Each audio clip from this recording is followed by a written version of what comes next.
the senator, while indoctrinated, could not explain his toxicity.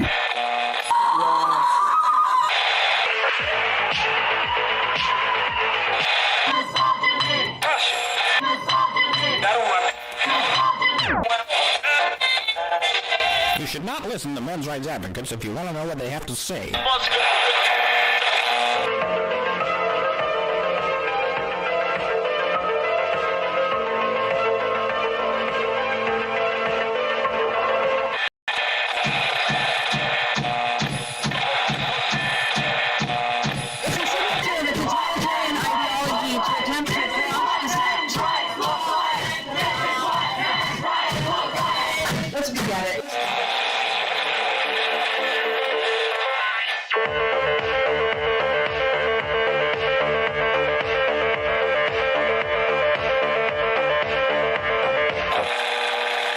Number ZZ9 plural Z alpha. Number ZZ9.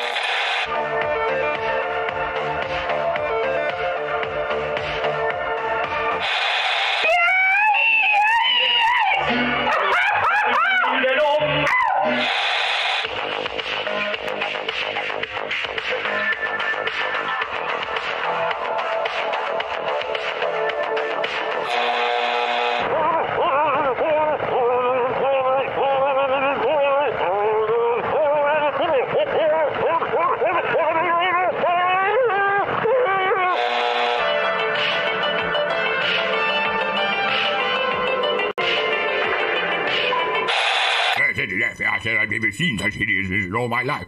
There's a lot of this, Yeah, couldn't agree more.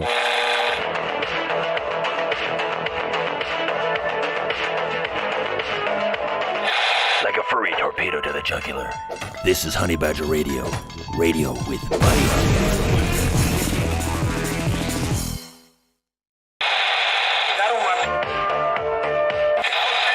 But the senator, while indoctrinated, could not explain his toxicity.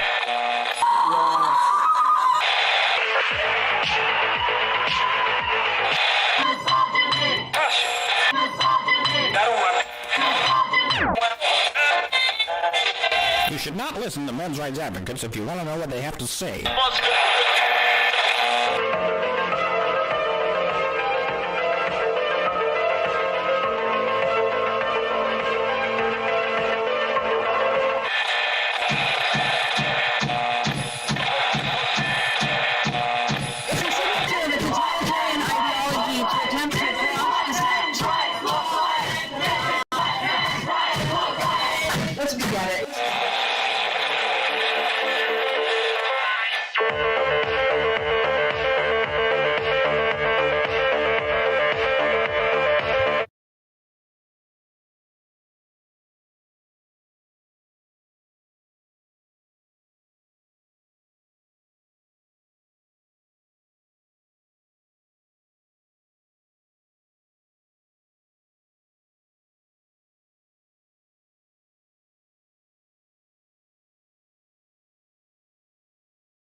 Good grief.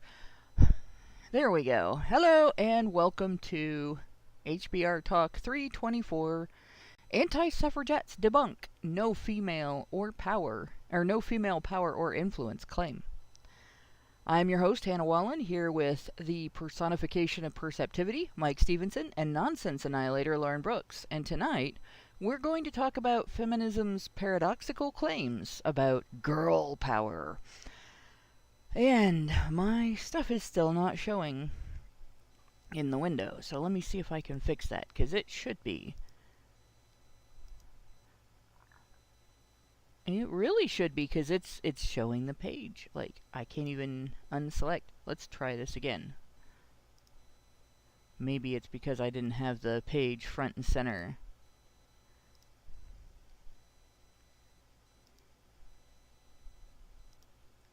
There we go. Now it wants me to ask Google Assistant, and I don't want to. So there we go. So last week we got to the subheader, More Power Without the Vote. And stopped there because it's a whole new section. But before we get into the actual article, I'm going to go ahead and do the usual spiel. As always, Honey Badger Radio dishes out a smorgasbord of thought-provoking discussions, and as experiences both recent and long past have demonstrated, the provoked thoughts are fighting back. They've made it clear that for people like us, relying on third-party payment platforms like Patreon to fund our work is treading on thin ice, or building our house in the path of a rapidly growing wildfire.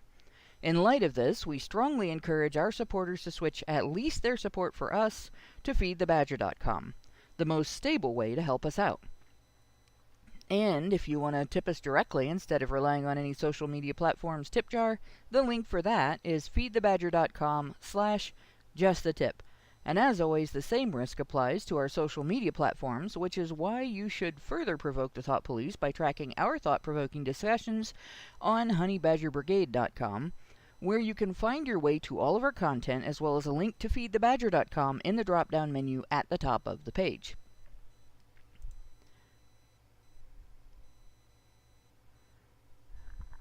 And just double checking one more thing before we go on. Alright. So, more power without the vote.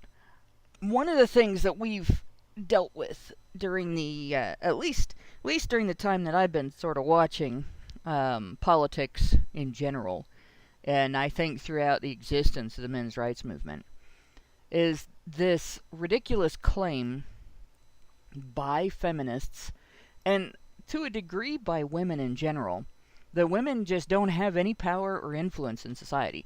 That it's all men run everything, men are responsible for everything. Nothing that feminists advocate for is feminists' fault when it gets written into law or policy. None of the lobbying they do is responsible for any of the consequences of the laws that get passed based on their lobbying. None of that, right? But even during the 19th century, so 2 centuries ago, people recognized that that was a form of power and influence. So we've gone backwards in terms of understanding. And at the same time, right, what are feminists constantly telling us about with regard to women being equal and women being able to take over workplaces and women being able to take over initiatives and so on? It's all about girl power. It's all about the girl boss.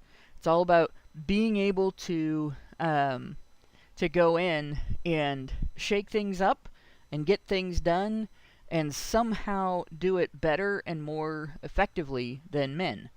That's the claim. That's what we get told that women do. And we get told that men are afraid of strong women and powerful women, that men are afraid of women who get shit done. Well, how do women get shit done if they have no power and no influence? I mean, I think that's a valid question. Yeah, honestly, my worst fear is that the human race dies out and there will be no record whatsoever of what did it, of what made it happen. And as we've been discovering here at Honey Badger Radio over the last 10 years, the most likely root cause of the extinction of the human race is this subversion of human nature. It's not in human nature to hate the in-group. Human nature, like any other animal nature or any other organism nature, is to prefer the in-group. But we found ourselves in this weird point in history, and it's not unique. It tends to happen at the end of empires, where we develop this out-group preference, and we all sit around wondering how on earth this could have happened. How could we have subverted nature in such a radically Gnostic way? And I say that in terms of it's observing what everyone else has observed and then doing the opposite of that thing. It's a very bizarre way for any species to act, and it can only happen if the mind can overcome the genetics, and it tried to happen in terms of the old school communism, but and it ran into problems that denied it its longevity, because it was all about building up the poor and pulling down the rich, and that doesn't apply to evolutionary psychology, because there really isn't much in the wetware of human beings that applies to the rich and the poor, because the very idea of riches is a construct of the mind, not a construct of the genome. And this is why communism never really took off until it tapped into the genome. And the genome necessarily means we have to protect the women more than we protect the men, because the women are the bottleneck of evolutionary development. One man can inseminate 100 women. One woman cannot be inseminated by 100 men, and so on and so forth. And this is why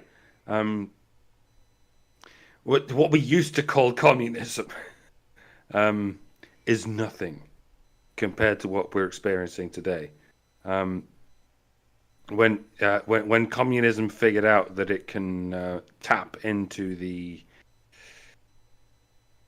gynocentric nature of human beings. Sorry, Peter Wright. Yeah, I know gynocentrism is not natural, but the need to protect women more than we protect men, because of the bottleneck of evolution, that they can have children and men. That's all it took for communism to mutate into something that really can destroy society. And it's when class warfare meets gender warfare. And we are roughly 100 years into this revolution that has never been held accountable. 200, actually. We're roughly 200 years in. At least 100 is what I'm saying. Yeah. Go on. Well, just like if you go back to the early 19th century, when women like Carolyn Norton were rebelling against the concept of the father being the head of the household, and therefore, in order to meet his obligations as a father and a husband, having the condition of ownership over the state-imposed responsibility of being the parent that the children depended on the most. And she, instead of going for equal parenting rights at the time and admitting that both parents were vitally important to their children, turned everything on its head and insisted on the idea that children don't need their fathers, especially during like their early years when they actually need their fathers the most. That I would say is pretty close to the start of serious feminist influence on law and policy. And we're about, I want to say, a decade from 200 years past that. I want to say it was in the 1830s that happened. I might be off by a few years, but it's pretty close. And women did not en masse vote at the time that happened. In fact, I believe it was after legislation in the UK changed the language on suffrage in UK law from people to men. So at that point, female citizens were not considered to have a voting right under the law. There were still women who voted during that time under certain conditions. And they weren't voting by proxy through men. They were actually paying their fee, their poll tax, and they were voting. So it still wasn't a situation where women had no voting rights. But yeah, I would say feminism is at least 200 years old. By its current incarnation. There are previous incarnations of it, even feminists admit this, in other civilizations that have since fallen. Romantic chivalry right? is arguably proto-feminism, and there's even definitely. A proto-feminism before that. I mean, religions have been around for a very long time, but religions that restrict all deities to one singular male deity, therefore changing the game somewhat. I've been around for a little bit longer than that, and yeah, in some ways they've been pushing against gynocentrism, but in some ways they've been receiving it as vigorously as they could. It's all jolly complicated, folks. Yeah. It's not that liberating women produces these utopian societies. It's that the closer we get to prosperity, the easier it is to liberate women, and people have observed this and put the cart before the horse, as it were, and got the whole wrong idea, and yeah, we're at this clinching point in history where we either figure out where we got that wrong idea, or we just plow ahead with that wrong idea. And yeah, who knows? Hey, where the fuck any of this is gonna go? Wow, Meredith G has pointed out something in our chat. The Vindication of the Right of Women and Female Citizens was published in 1792. So if you start with the first document, we are talking about 233 years old. Right? And it's interesting, too, because we hear all the time from feminists how feminism is not responsible for any legislation because men are in charge. So they have been active. They've been engaged in political activism. They've been involved with changes in legislature. They've been involved with public advocacy for how people vote and for what legislators should do and for how businesses should be run and everything for 233 years. And in the 21st century, they are still somehow not responsible for any of the legislators' responses to their activism, even though there are legislators who are women. And there are powerful legislators who are women. Powerful enough to be celebrated by feminists as feminist icons. Right? But feminism has no power and no influence, and they're not responsible for anything those legislators do. How many centuries of DEI do we need before people go, okay, that's enough? I just want a rough estimate. How many centuries? 100? It's a good question, because, I mean, what are the conditions that we have to see before feminists admit that women have power and women do have influence, that women have authority, and that when women demand something from the state and the state gives it to them, that women are responsible for the consequences of that? The answer is infinity. There literally is no end in sight. They will always find more and more microaggressions. They'll go from micro to nano aggressions to pico aggressions to femto aggressions. Keep going. Yup.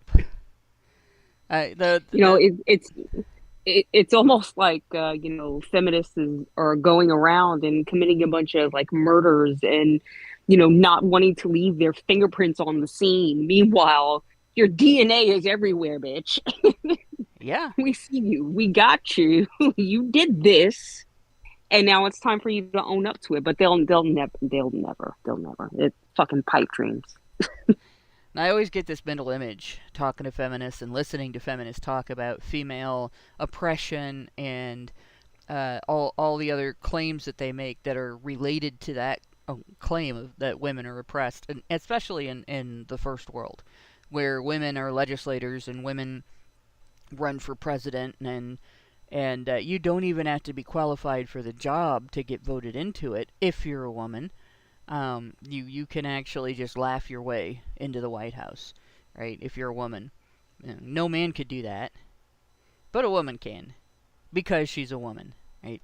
And listening to feminists talk about the things that women are doing in society as if the consequences of those things are not their fault. I keep getting this mental image of a woman playing tetherball. For people that don't know what that is, it is literally just a ball tied to a pole with a rope. And usually people will stand around the pole, and there's two teams, different sides, and the idea is to keep it going in one direction that your team chooses, and the other team's trying to get it to go in the other direction, or at least that's the way we played it when I was a kid. And it's hard to keep score there, but the other way that we played it was to hit it as hard as you could and see how many times it would go around the pole, or to see if you could knock it into somebody and see if it would knock them down. But I just see this woman punching this ball as hard as she can, and it comes back around and hits her in the back of the head, and then she just turns around, finds the nearest man, and says, "Why did you do that to me?"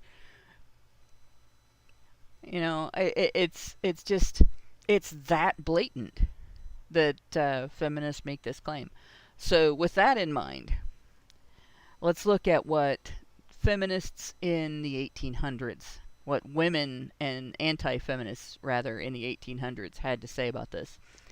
Because, according to the article, many people understood the antis' paradoxical idea of civic-minded women having more power over lawmakers without the vote. And then see Figure 6. Yet only 2 of the 15 college textbooks mention it. So we're going to look at this. This was passed around. This was a flyer that was passed around to people. This wouldn't be an original image of an original flyer. I'm pretty sure this was a copy that's handed out to students. But the original would have looked similar to this. And it essentially was a set of arguments for why women are not powerless without the vote. And why women actually might lose power if they switch from relying on the influence they had in society already to voting like men. So women's nonpartisan power, I'm going to enlarge this a little bit because, as y'all know, I have shitty eyesight. Let's see if I can read this without dealing with that.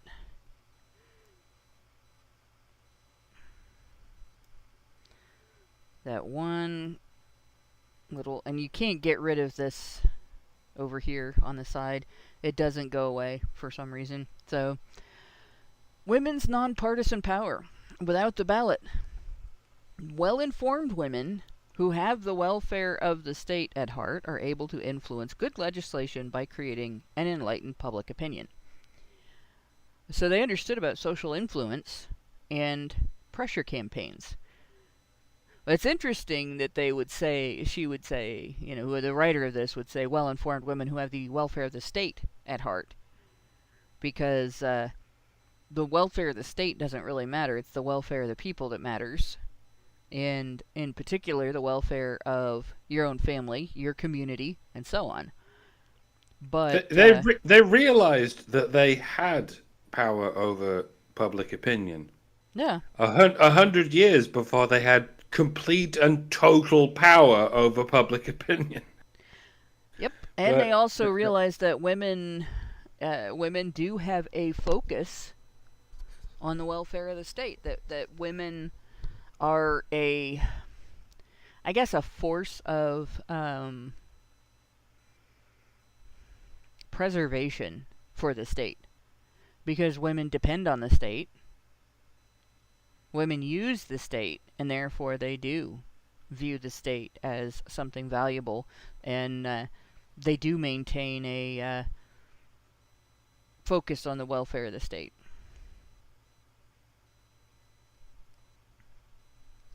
And as we've seen recently, they focus on the welfare of the state to the exclusion of the welfare of their own families. It says, without the ballot, women have no political axe to grind and are able to approach public opinion or public questions on their merits and without reference to their effect upon the fortunes of any political party. So this is one I might have some disagreement with, because I became politically active when I was 12. It's like we went to see Ronald Reagan speak at a train station in Lima, Ohio, and I caught the bug then and stayed political after that. I was the next year I learned a little bit about the concept of abortion, and immediately the first person I asked about it was my grandmother, because she was a nurse. And what is this? What is this thing that people are talking about, this big issue?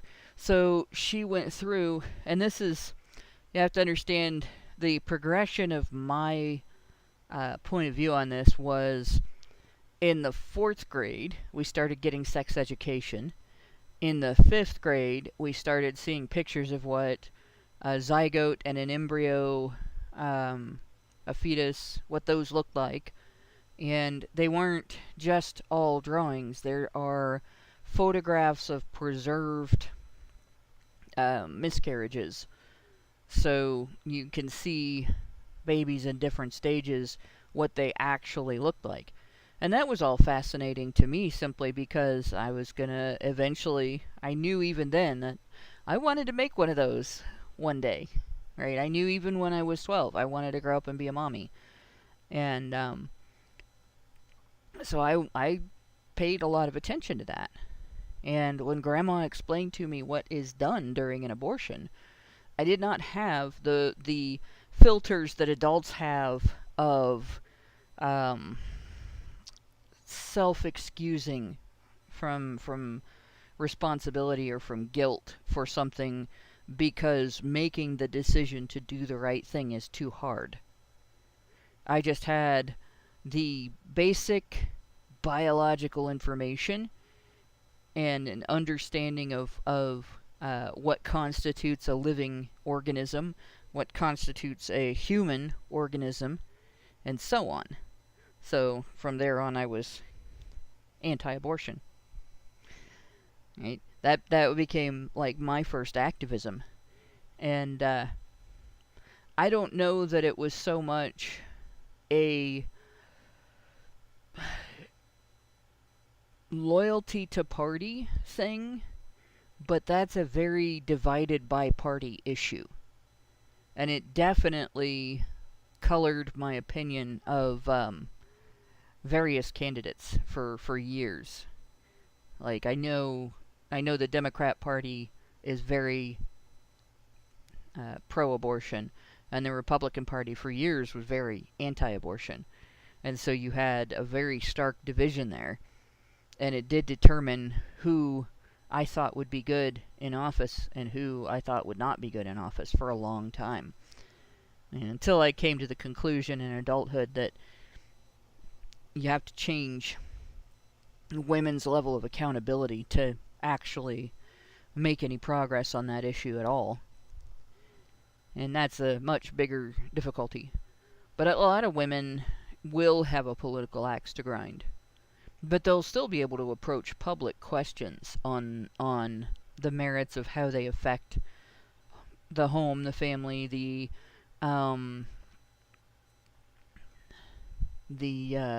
community, them individually, women as a group, men as a group, and so on. Like, a lot of women are able to look at political issues that way. But I don't know that people who get involved in politics as adults, where they're already... It's hard to say that they would not necessarily have some party loyalty. That they wouldn't play some party politics. But at the very least, they wouldn't be attached to a party, because if you're not voting, what part of the party are you? It says, without the ballot, women are able to do for the state what men are unable to do because they are bound by party ties. This is women's special contribution to good government, and it is essential to good government. And then, without the ballot, ill-informed and selfish women have no power to influence legislation because they cannot create public opinion.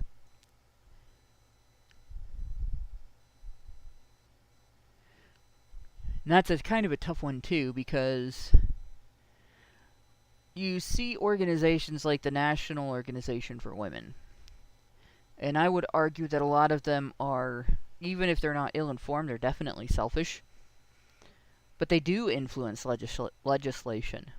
It's just, I think that they're able to do so because they are able to claim to influence a voting bloc. And I guess if they couldn't claim to influence a voting bloc, they might not have that level of power.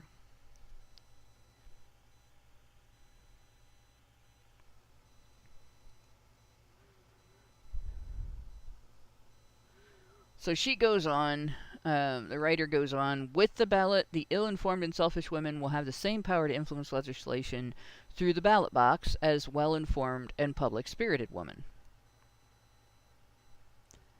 In other words, they're able to wield the power of the vote. They don't have to argue their case. So what we're seeing so far here is the argument that women's suffrage basically takes away accountability from women. You are accountable to argue your case and prove that your political interests are beneficial and valuable and valid if you have to talk other people into them. But if you can just vote them in mass, then you are no longer accountable because you no longer have that need to persuade.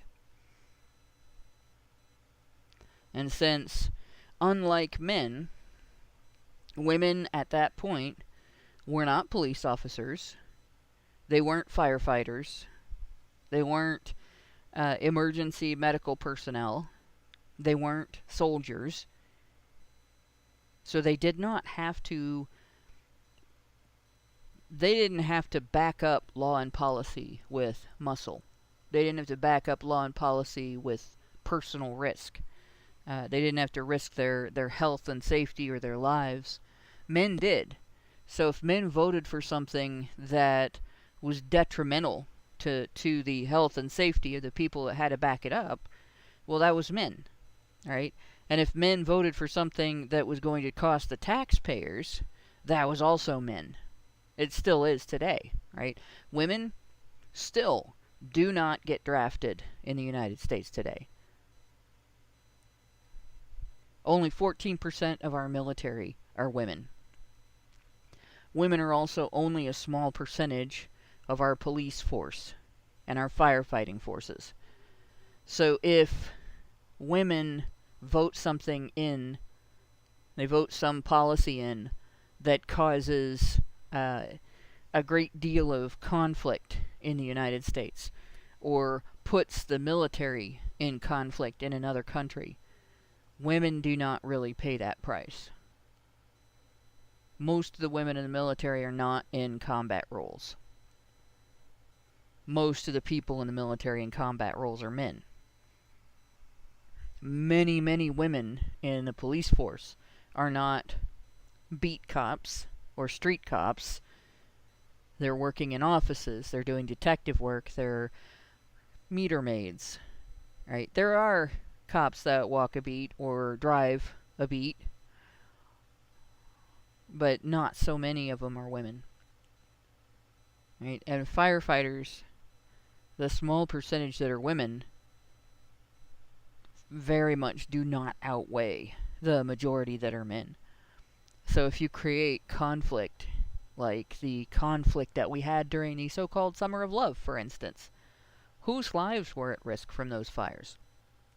You had the people in the neighborhoods, and you had the people whose job it is to fight those fires and keep those fires from getting any more out of control than they already are.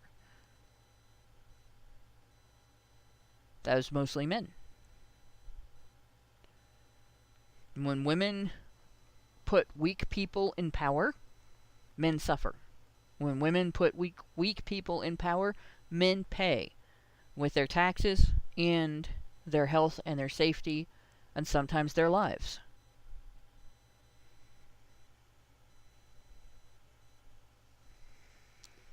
Yeah, like I watch a lot of police body cam videos, and the times that I actually do see female cops, and not to paint a broad brush. Obviously, this is just anecdotal. This is just what I've seen, but and I'm not going to say that they're incompetent, like intellectually, but for the most part, what I see is that they're incompetent physically. They can't subdue a subject. If someone puts up a fight and doesn't want the fucking handcuffs on, it oftentimes will take another officer to come in, step in, and, help her out. But it's not a good idea. I don't like women as police officers. I think some of them have a little bit of an authoritative complex. I don't know if that's a thing, but I think you understand what I mean when I say it. Go ahead. I was gonna say I've had experiences with female cops. I do. Mm-hmm. It's not even that they're not physically capable. I mean, especially given in situations where they have firearms. That's supposed to be the great equalizer. As long as women have firearms, they have every advantage against a man who does not. And yet there's been many stories of women using guns when they could have just used tasers. Or in Britain, there are many female cops who don't even have guns or tasers. They're just left to somehow round up these PCP crazed immigrants with nothing but a truncheon, and they can't because they can't run anything like as fast as them. But for the most part, it's not the physical restrictions that do it. It's also the restrictions of emotional intelligence, and this needs to be addressed. There's this overriding narrative that women are emotionally intelligent, and it's bollocks. They're not. Emotional intelligence means the ability to master your emotions, just like cognitive intelligence or mathematical intelligence means the ability to overcome your preconceived notions of mathematics. Emotional intelligence means being able to understand not only other people's emotions but your own emotions, and to consider what they might be doing to the otherwise purely rational situation that's going on. And this is largely why female police officers so frequently resort to using guns when they could have just used a taser, because they're actually not that emotionally intelligent. They look at other people and they experience emotions, and they react according to their own emotions. This is not emotional intelligence. It's in fact, it's the absence of emotional intelligence. It's the absence of an ability to overcome the emotions that you're supposed to have recognized as an emotionally intelligent person. If you're just there, sort of losing touch of how you're supposed to intellectually approach these things, and you react in accordance with your emotions. That's emotional stupidity. And yeah, we've sort of been suckered into this idea that because women are more aware of emotions, that means they're more emotionally intelligent. It couldn't be further from the truth. An awareness of emotions is paranoia in a way. It's like saying that people are on drugs are more emotionally intelligent. I mean, yes, they are, because they become extremely paranoid about other people's emotions. But it's not a rational apprehension of the situation. It's mired by paranoia and fear. And yeah, this is more than anything, this is the problem with the DEI hiring women onto the police force or whatever force they happen to be DEI'd into. They haven't had to go through the same rigorous, rational, cognitive, let alone physical tasks that the men have had to be put through. Largely because so many police officers at this point have been like, well, you've got to do all these tests. You've got to run between these clicks at a certain pace. But if you're a woman, you don't have to run as much. If you're a woman, you don't have to achieve the same bar of merit that men do. It's happened in the police force. It's happened in the firefighters force, whatever it is, or any given such thing has been compromised to the nth degree for the sake of women. The excuse given being that we need more women on these forces because they're emotionally intelligent. But they're not. We've simply confused emotional intelligence for the opposite of emotional intelligence. Sorry, ladies, not only are men more cognitively intelligent than you, they're more emotionally intelligent than you as well. Here I am. There you go. Asserting this in a conversation with two other women, and if either of you wish to argue, I will take you all on. But I think you all both know what I'm saying. Not all women. Hashtag blah blah blah. But yes, there are definitely on average though. Like Yes. when you describe emotional intelligence in terms of, having it's actually a good way to describe it in terms of having control, being able to control your emotions, because cognitive intelligence really is an ability to control your cognition, that you are able to look at what is rational versus what is irrational. There's a lot of ways of thinking that we do as human beings that when you become aware of them and you understand what you're doing, you recognize and should be able to reject the pathway that way of thinking takes you on. Like the bandwagon fallacy, where you consider something to be more true because more people believe it, or because it's a more popular opinion, when in fact, if evidence backs a different opinion, it doesn't matter how many people agree with the wrong opinion. It doesn't change the fact that it's wrong. And it's one of those that's kind of hard for people to wrap their mind around. That well, just because this is common quote unquote knowledge doesn't mean it's true, and it becomes very difficult to get past that.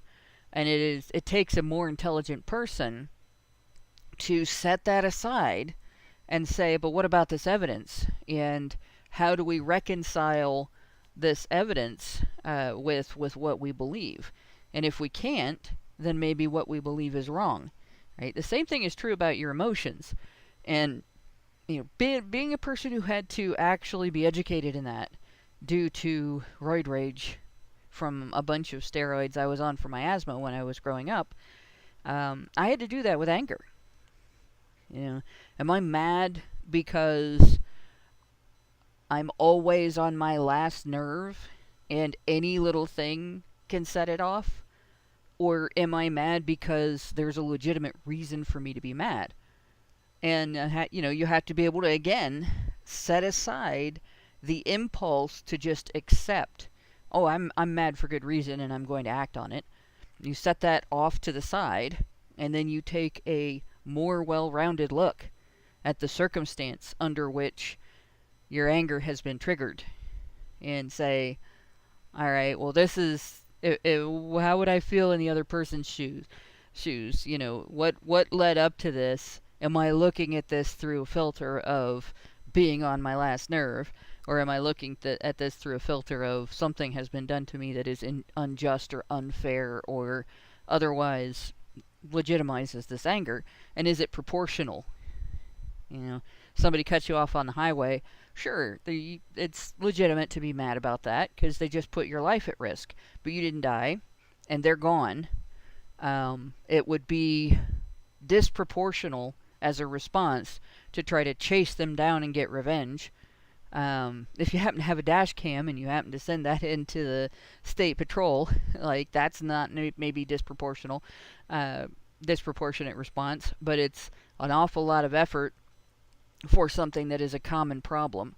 When and it could have just been an accident, could have just been somebody was in a hurry and they weren't thinking about what they were doing in that moment, and that you've done the same thing at different times for that very reason.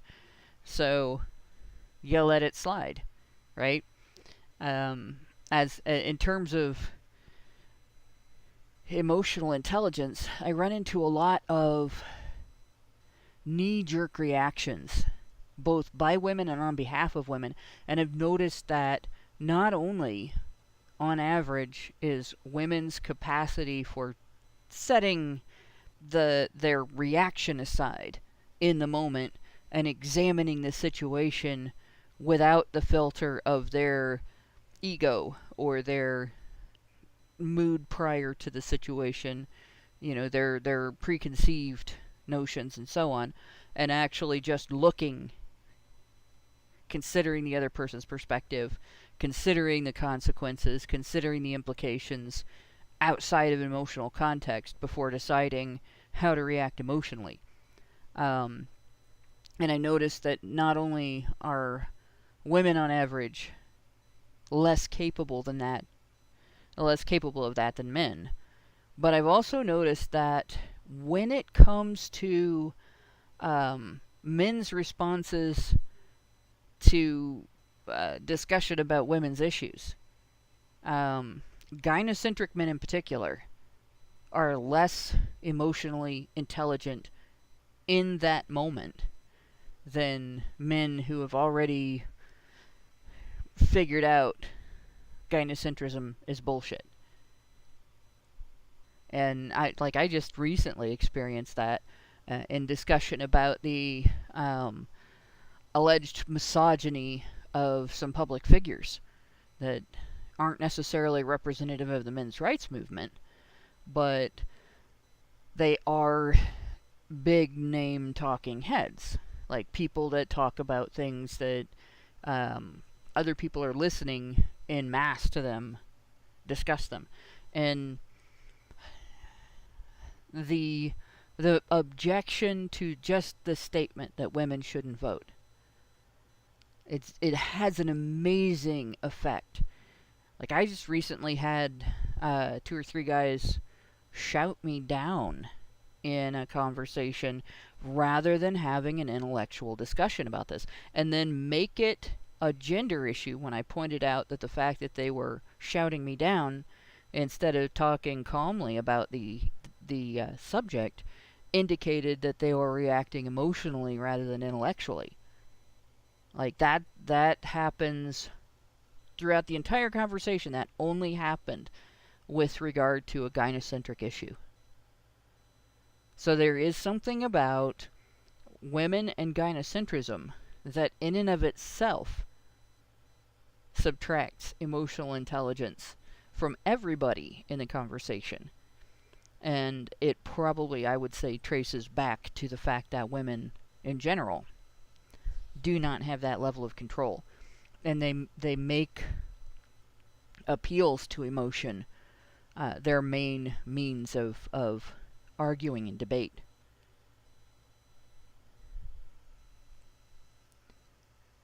And actually, that is a power in and of itself. You know, even though there is discussion about whether or not women should vote, and even though we know that discussion at this point is as far as that's going to go, because nobody's actually going to vote or agree in law and policy to undo women's suffrage. It's such an emotional conversation for many people that they won't even hear the arguments in regard to it. That it gets shouted down. That it gets discussed in terms of misogyny and whether this person should be allowed to talk. Not why is this subject coming up? What's going on that has led to this subject, and what are the considerations? And if we don't want to change whether or not women can vote, what do we need to change to end this conversation? Right? Given the phenomenon of the white guys for Kamala thing, or whatever's going on, the importance isn't whether or not women can vote. It's more about whether or not we can vote for a woman, because men of all kinds and women of all kinds have directly shown us that they will vote for a woman just because she's a woman. This has never happened with men. I know it looks like it has because men have held these positions for so many centuries, but it kind of just goes to show that people haven't voted for them just because they're men. They've voted for them because of their, what's it called, policies. And yeah, it's the ability for women to vote is not the tip of the iceberg. The tip of the iceberg is the ability for people to vote for women. There are far too many people who suffer under this delusion that if women ran the world, there wouldn't be all of these wars and all of these financial problems. And yeah, it's so it's not as simple as the 19th Amendment or whatever. I think I got that right. It's not as simple as whether or not women should be allowed to vote. It's whether or not people who benefit so wildly from the accountability gap should be allowed to run for office. Yeah, and it's a difficult thing to enforce, because first you have to acknowledge that there is such a thing as the accountability gap, and that's something that it's still. We've been trying to get this shit through to people for a long ass time, and they still can't figure it out. Yep. V for Vernon asks a very pertinent question. Since women have always had pro-state proclivities as a matter of their persuasiveness, does it matter whether they have the vote or not? And I think the statement about the fact that ill-informed and selfish women whose arguments may not be so persuasive because they are ill-informed, they are able to carry the same weight as women who are well-researched and who argue for the benefit of themselves and the people around them, men and women, their communities, their families, and so on. That might be probably the most persuasive argument for, in my opinion, for removing women's voting power. That if you take women who are strictly in it for themselves and who are not very bright about it, who will shoot themselves in the foot, and you give them voting rights, you give them equal power to women who are capable of articulately explaining the benefits of their ideas to the greater community, that pretty much undermines any ability that women have to do good. And since women don't have to back that up in the end with their lives or their money, that's all getting backed up by men's lives and men's money, the women that are ill-informed and selfish will not be accountable when they vote for things that are detrimental to the people that have to back it up. Whereas men know that if they vote weak men into power and the nation ends up at war because of it, they're the ones that will have to pay with their blood. And if they vote stupid men into power and those men make policy that damages the economy and that increases their taxes, they're going to be paying with both their taxation, their tax paying, and also their loss of income. So, that creates a valid objection to women's voting rights right there. With the ballot, she says, women's hands would be tied, just as men's hands are now tied by party considerations. Women would be so loyal, and I've seen this happen, women get so loyal to the Democrat Party or to the Republican Party that they ignore things like the burgeoning welfare state and the blob of federal bureaucracy that we have created as a nation, and they ignore things like the damaging effects in terms of individual privacy of Republican policies like the Patriot Act. And it took a lot for me to abandon party loyalty. And I had to look at when I originally read, I read the original version of the Patriot Act, and I looked at it only from the perspective of an American citizen considering how are we going to stop people from pulling another 9/11, right? How can we prevent that? And initially, I thought, well, this sounds like the only way we can do that. This sounds like the only possible way to handle that. And it took libertarians talking to me about it, and anarcho-capitalists talking to me about it, and pointing out, this isn't stopping. There are still terrorist acts taking place. This isn't stopping crime in the United States. This isn't preventing anything. And of course, there's all sorts of other considerations regarding, whether our government let 9/11 happen on purpose and all the other conspiracy ideas that have been proposed regarding 9/11. But in the end, the Patriot Act, what was originally proposed wasn't great. What was passed was much worse. And how it has been administered has been even worse than that. Where, the idea was they were supposed to be finding spies and finding terrorists within our communities, they went after the American people instead. And of course, I'm on a list, right? I know I'm on a list. I've seen my name on it. So there you go.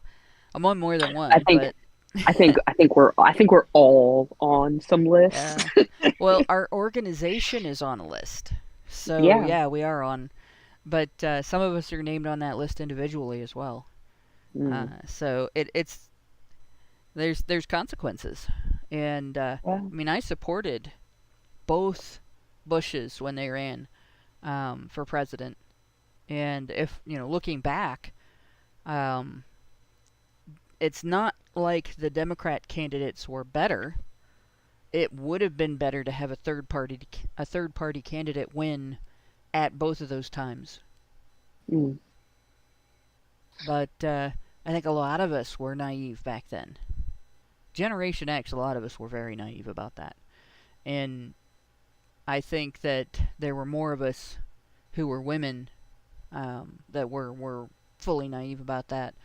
I could see and hear men criticizing their own candidates, but not so many women.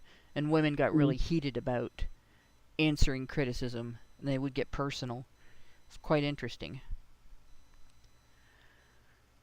With the ballot, women could no longer enlist in behalf of any movement merely as women, but would divide according to old party lines and approach the question as Republicans, Democrats, Socialists, Progressives, or members of some other political party. And that is exactly what has happened.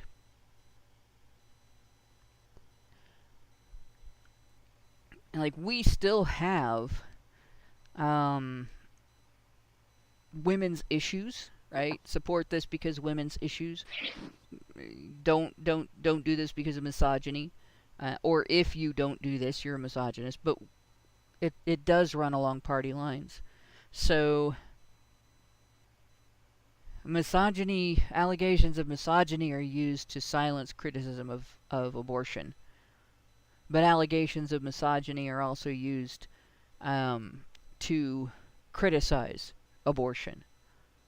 And both sides of the abortion issue are accusing men of using the other side of the issue to harm women, when the actual industry is women scamming women.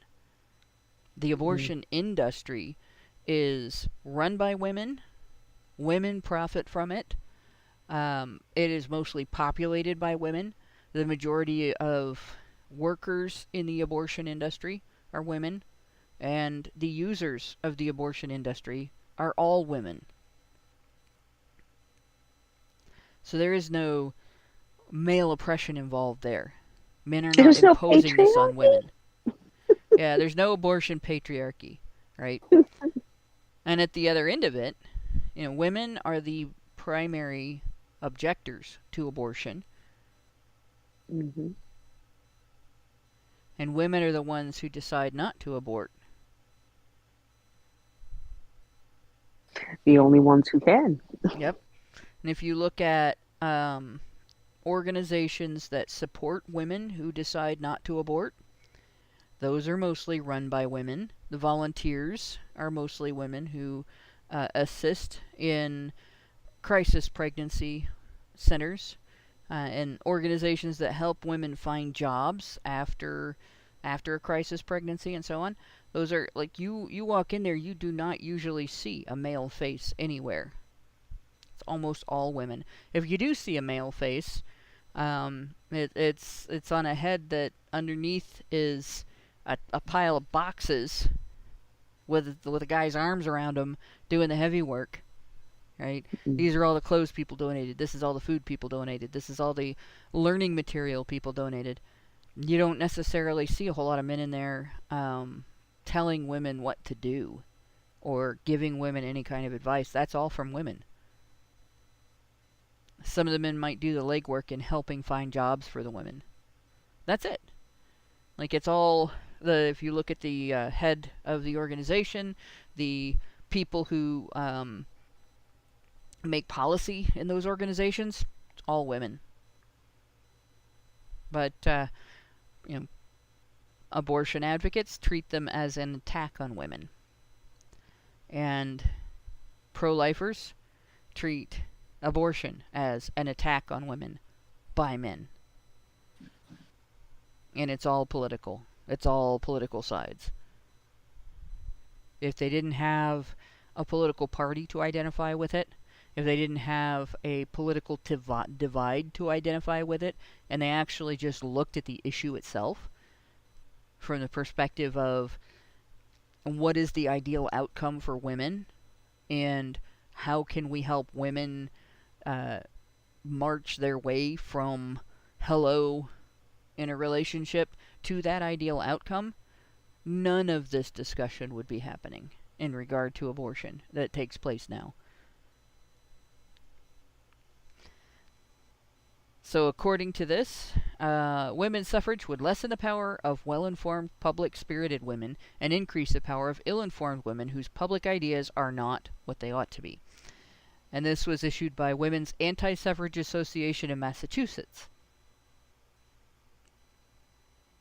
See if I can get back to a smaller print size here now, since I'm... There we go.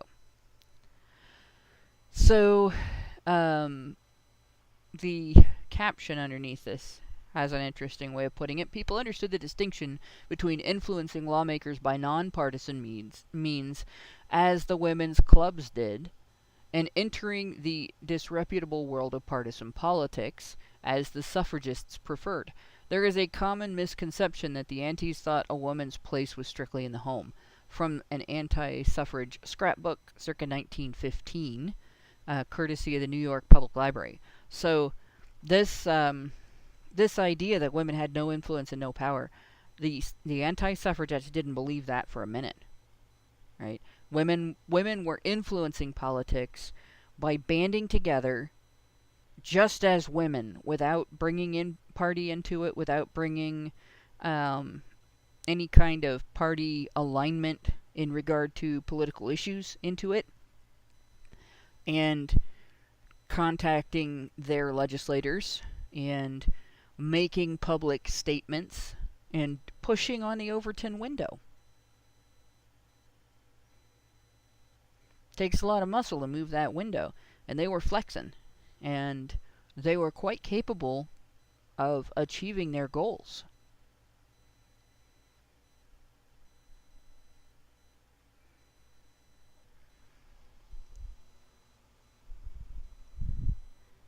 Richard Beer says, so women shouldn't be voting because the female voters are the cast of idiocracy? Question mark. At Badger Livestreams. And yeah, to a degree, yeah. Female voters don't consider the implications always of what they're demanding. If you want to take it all the way, no one should be voting. Yeah. I mean, women voting is just a symptom of this problem. Men voting was another symptom of this problem. It was, you know, if you really want to fall down on something consistent, nobody should be voting. It was all bollocks. It was all a scam, so that whoever's in charge of the country can blame the peasants for voting for them. Do you see? In my opinion, nobody should be in charge of the country. If we actually had to take responsibility individually for our own safety and security, you know, none of this, we wouldn't be having any of these arguments. People would still band together to do things. There would still be a collective action on national security. There would still be a collective action on transportation, and we might actually, by this time, have flying cars instead of the idiocracy that we have now. So,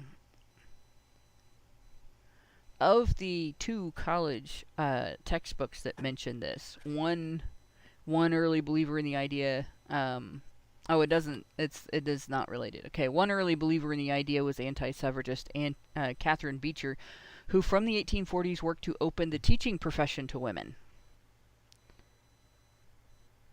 Which I would say that had mixed consequences, considering some of the information that has just come out. Although she never joined an anti-suffrage organization, Catherine Beecher was a dedicated anti, but at the same time, she was also an indomitable campaigner for women's education and economic equality. So they weren't necessarily all anti-feminists. There were suffragettes or anti-suffragettes that still wanted women to step into the public sphere that men occupied. Her method of changing society was first convincing intelligent and benevolent women that what I aimed at was right and desirable, and then securing their influence with their fathers, brothers, and husbands, and always with success.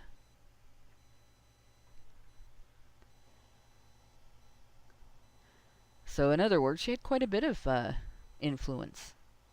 Her 50 years of campaigning convinced her that all reasonable men are not only willing but anxious to provide for the good of our sex. They will gladly bestow all that is just, reasonable, and kind whenever we unite in asking. So what does that tell you?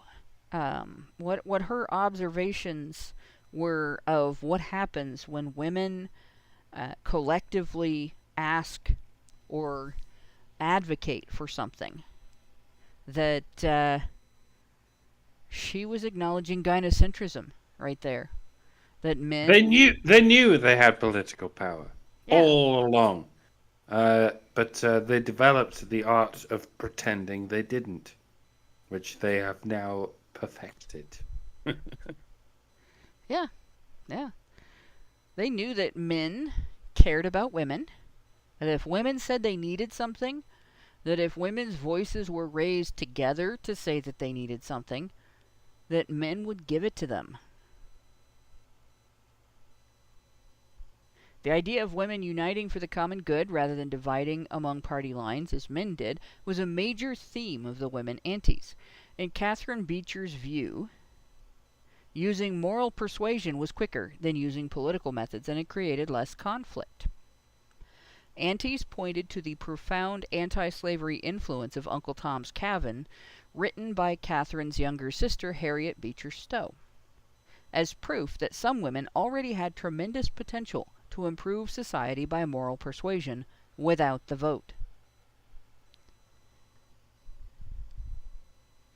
The women's clubs that became so popular in the 19th century illustrate the rapidly growing power of nonpartisan women who united for the common good. Clubs that were political in nature were excluded from the General Federation of Women Clubs. So there was not just organization among women, but there was organization within that. So the organizers united across the country to increase the power of their lobbying. They might not have called it that, but they lobbied the public. They lobbied their local politicians. They lobbied their state and federal politicians. They were lobbying organizations. It goes to show you that men and women both have this this drive to collectivize. And I know that sounds sinister because of all we've seen about how collectivism can fuck people up. But we are a social species. We've always had this this desire and this drive to collectivize. But what we've seen is that men and women do it on different scales. Women do it on a somewhat smaller scale than men do it. Women want a home that is that's well oiled and peaceful, and men want that too. But men can see slightly broader. they can take several towns together, several cities together, and create this thing we call a country, and they can make that entire country equilibrate into what we call peace on a much broader scale, even than the domestic environment. And you may say this is a way in which men and women differ, but you could also say it's a way in which men and women are striving for the same thing. Women want a cohesive domestic environment. Men want a cohesive national environment. At least that seems to be the scale at which these two different groups are most suited to maintaining, and that seems to be the best we can achieve with human nature, binarily partitioned as it is.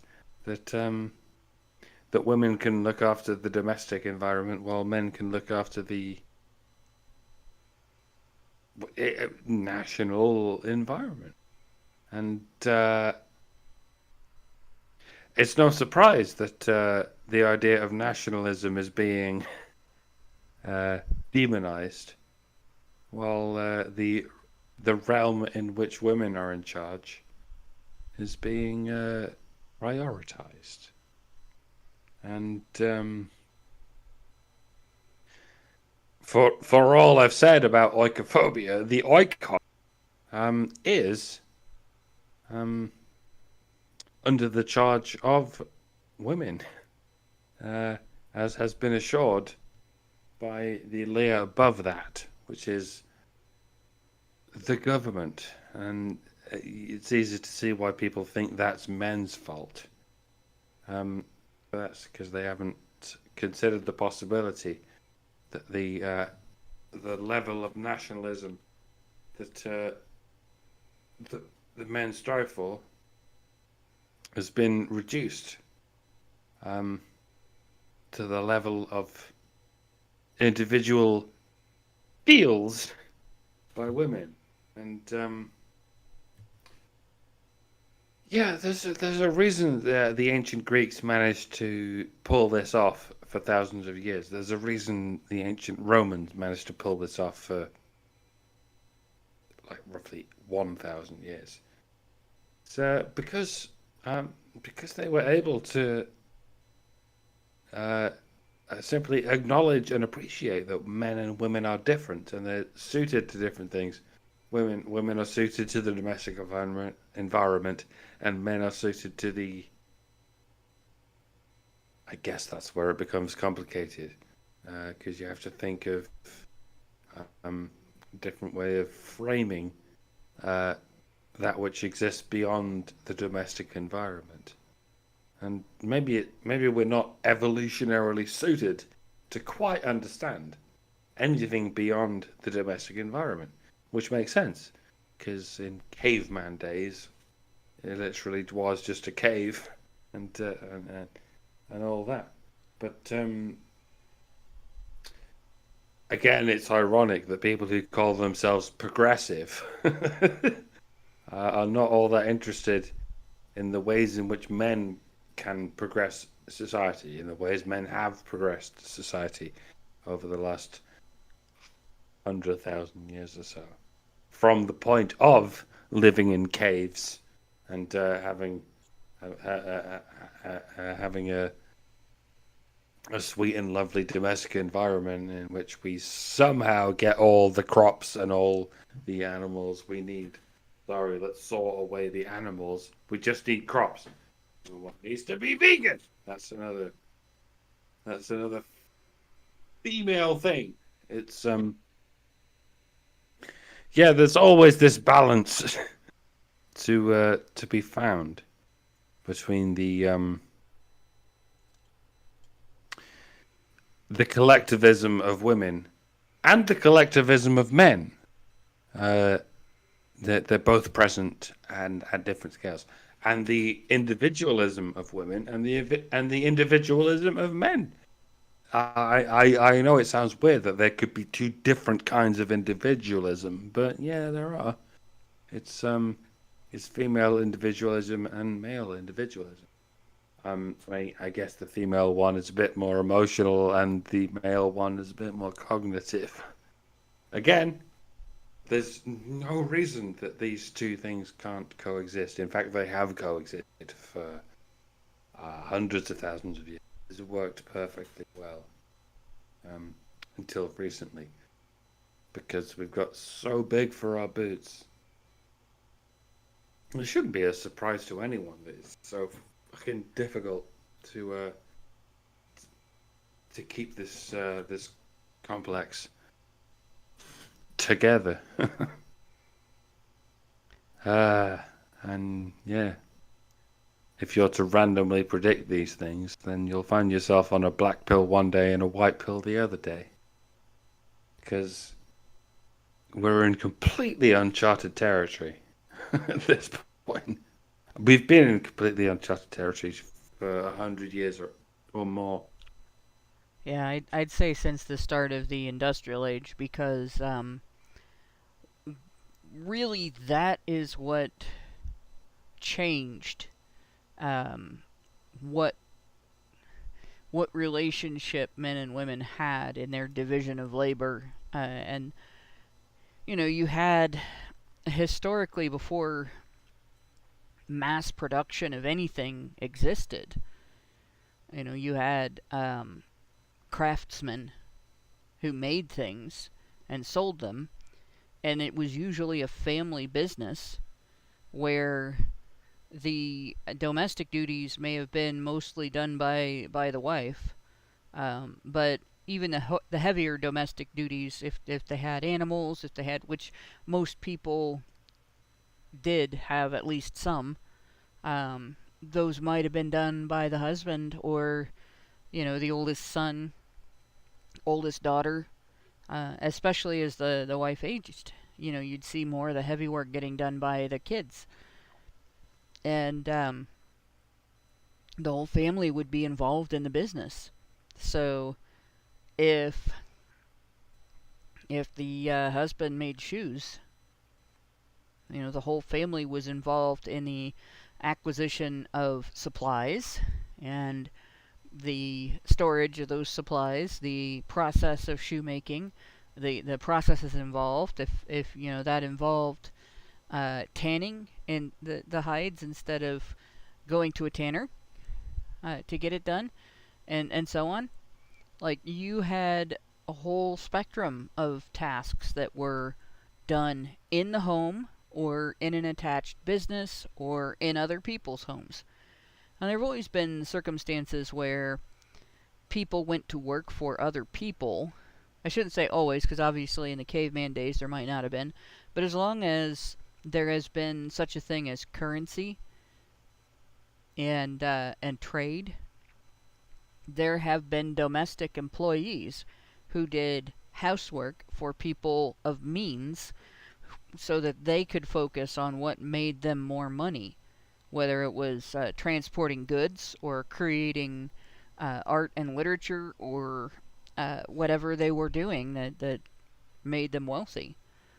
And today you have more people who go work for somebody else outside the home, and they're not necessarily doing domestic work for other people. They're doing manufacturing work. They're doing different things. They're not craftsmen necessarily of their own accord. They don't own the business.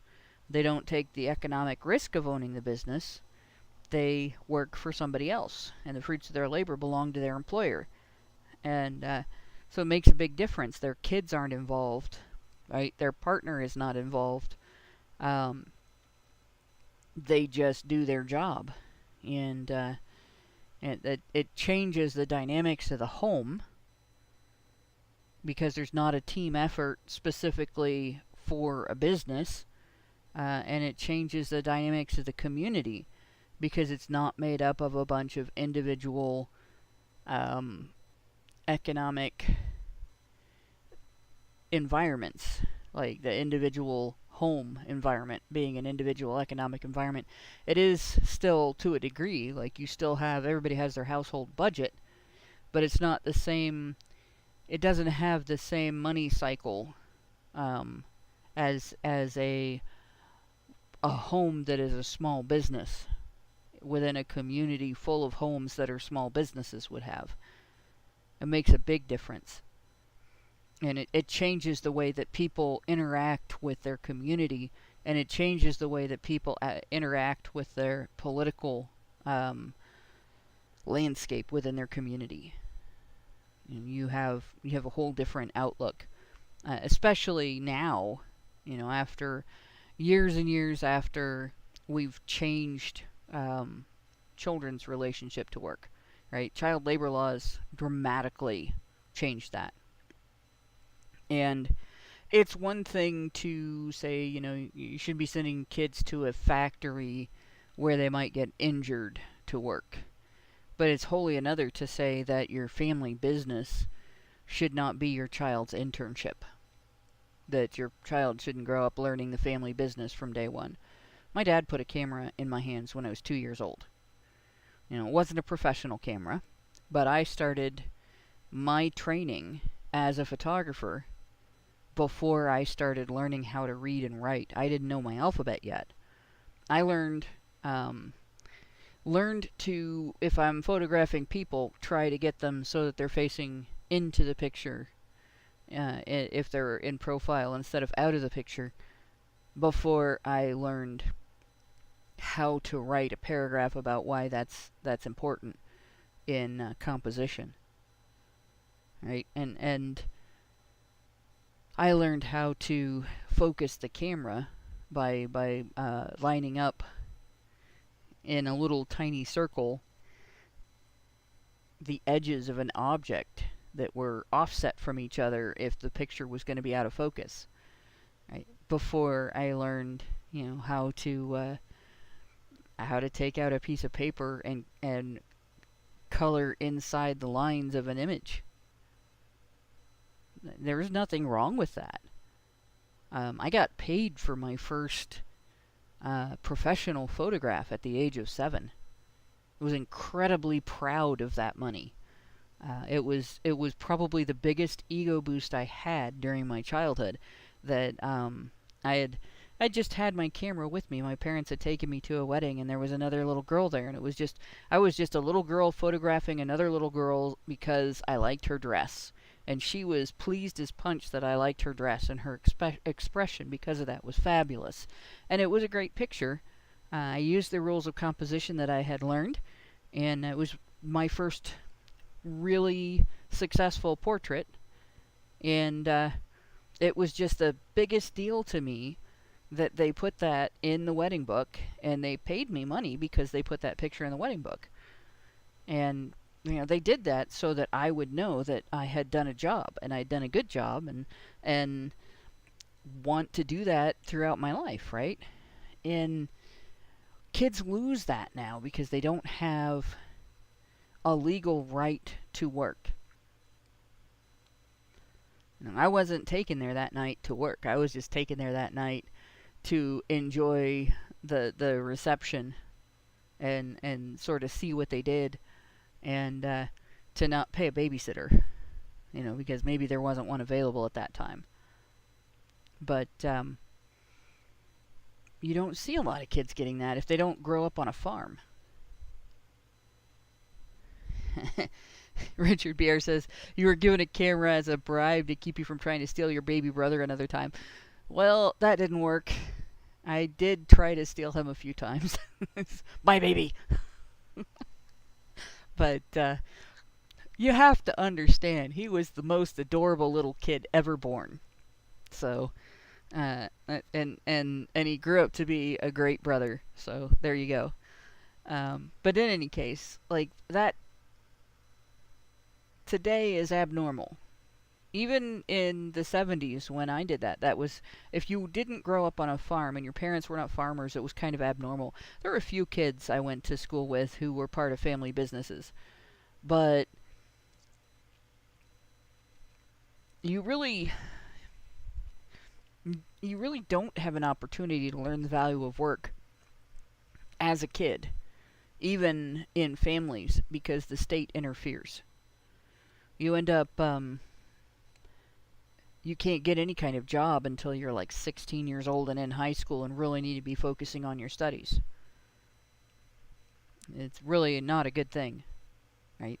And I think people tend to view the way home and family was in the 1950s and 60s, when the Industrial Revolution had resulted in more women not having job-like activities. They just, their domestic duties were related just to housekeeping and cooking and childcare, as opposed to other parts of a family business. I think people view that as the norm throughout history, and it really screws up people's outlook on how women's experiences evolved pre-feminism.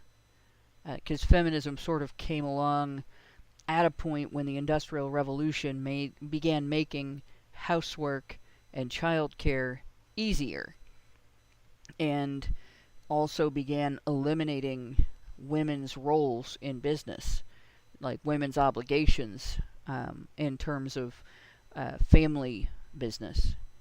And so women had less to do.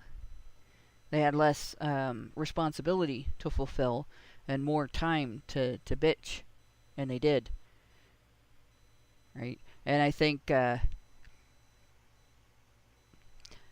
people are easily persuaded that this was a trap, and that this was something that women were stuck in throughout history, when in fact, up until the point where we started having mass production of goods, women had an entirely different role. And children even had an entirely different role. And it affected their development. And I think women were more responsible prior, like they were more responsible people prior to the Industrial Revolution. There are so many surnames that apply to professions,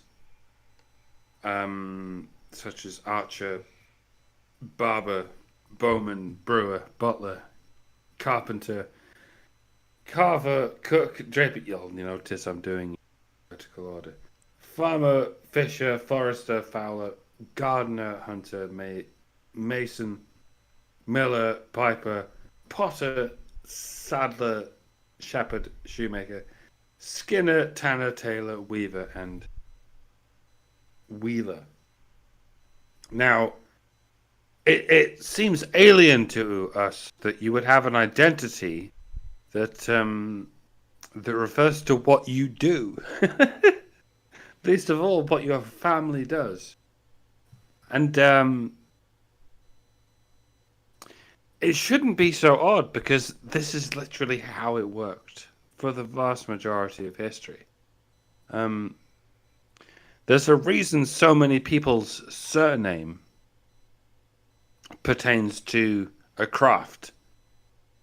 Because for the longest time, people didn't have surnames. They would just be like, well, I don't know what my family name is, but I know that my family is a family of carpenters. And so I guess we'll call ourselves Carpenter.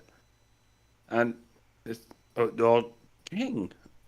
What have you, or whatever happens. But this, what worked from ancient times all the way through to apparently doesn't work anymore. Because your family doesn't matter. What your father and your mother did for a living doesn't matter. What your grandfather and your grandmother did doesn't matter anymore. You should all be sucked into the Central Intelligence. And the very idea of having a business where you do that thing that pertains to that verb, that pertains to that craft. None of that is important anymore. You don't need to be a craftsman. You need to be an unremarkable blip in an industry. And it's difficult to get this through because we're looking at this through a modern lens and trying to sort of figure out how we get back to how things worked in ancient days. But there's a reason we're doing this. Because people from the ancient days managed to make this shit work for thousands of years. And we're at this point in, I guess, history where, we don't recognize this ability to have done a specific craft for thousands of years. Now we're at this point where now everyone should be able to just adjust to any given industry, to any given craft. Doesn't matter what you're passionate about. Just do something for 8 hours a day, and that'll keep the general society going. And by the way, we're going to tax the fuck out of you for everything you make and everything you sell and everything it looks like you might be able to sell over the next year. You see how I brought it all back to what the fucking Camelot campaign's trying to do. But yeah. It's